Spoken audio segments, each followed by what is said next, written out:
Time and space is eternal. Logic. Before creation, when there was absolutely nothing, though, actually, science says, energy is eternal, so it wasn't nothing, was there space for God to move? If God moved from point A to a distant point B, isn't that space?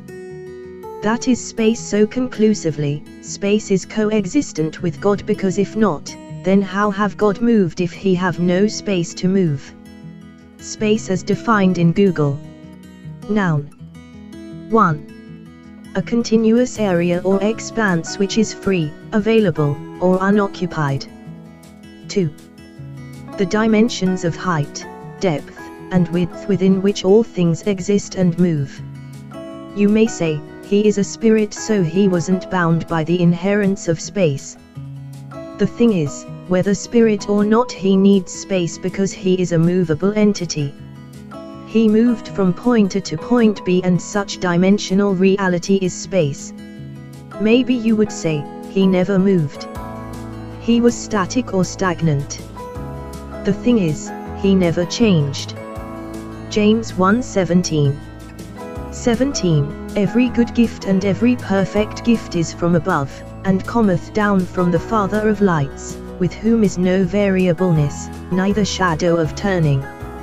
So if he moves now, then he must have moved even at any point in time. Logically, when there was nothing, he moved from one distance to another. That's space, so if God is eternal, then space is eternal. Basic. Objection may come like, you're using a human point of view. No. I'm using logic, as Paul said in Hebrews 5:14. 14.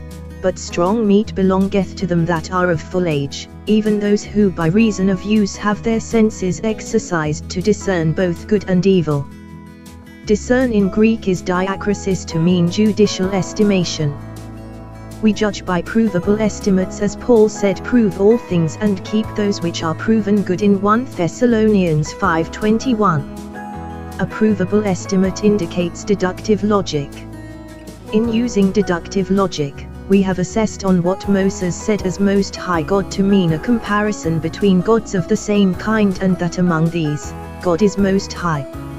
Logically, we can read 3 gods of the same kind in the Bible to be the Father, Son and Spirit, for basically creators. Thus these 3 were the only living beings when there was yet nothing. So being the same in kind, then for being moving entities, as indicated in Jesus' baptism and Pentecost when the Spirit moved from point A to point B, then such too is the behavioral pattern of God, because they are the same kind. For God to have moved from point A to point B, then he was in transit through space, right? That isn't human point of view but provable logic. There was space even before creation, because logically it is eternal. How about time? The psalmist David said regarding God, "From everlasting to everlasting you are God," Psalms 92. Everlasting in Hebrew is transliteration, olam olam. Definition, from H 5956, properly concealed, that is, the vanishing point, generally time out of mind, past or future, that is, practically, eternity. Note on what it say.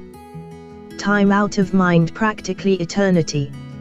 Meaning, eternity is time. This concludes that time is eternal, and so is space, because both were aspects that determines how God moved in space as coexisting with time. It says, 2 Peter 3:8. 8. But, beloved, be not ignorant of this one thing, that one day, 24 hours, is with the Lord as 1,000 years, and 1,000 years as one day, 24 hours. It didn't say that one day is equal with 1,000 years. No.